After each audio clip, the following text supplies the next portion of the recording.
సిగ్గు అనే పదం కూడా సిగ్గుపడే విధంగా సిగ్గు లేకుండా మాట్లాడే ఓ సిగ్గులేని రోజా ఏమన్నావు?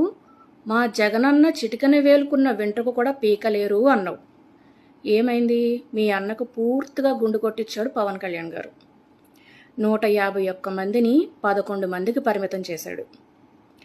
టూరిజంని డెవలప్ చేయవమ్మా అని అంటే వెళ్ళి తిరుమల తిరుపతి దేవస్థానంలో కూర్చొని 100 రూపాయల దర్శనం, 200 రూపాయల దర్శనం లాగా రోజా క్యూ దర్శనం అన్నట్టు ఒక క్యూ లైన్ పెట్టుకొని అందరికీ దర్శనాలు చేయించి బాగా సంపాదించుకున్నావు.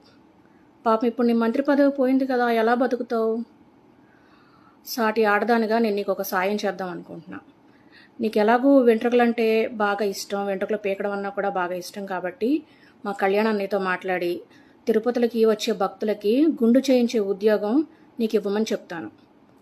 నువ్వు చేసిన పాపాలైతే ఈ జన్మలో నువ్వు కడుక్కోలేవు, కానీ తలనీలాల్ని నువ్వు ప్రతిసారి వెంట్రుకలు పీకడం అని అవమానించినందుకు కనీసం ఆ పాపం అయినా పోతుందేమో ఇలా చేయడం వల్ల.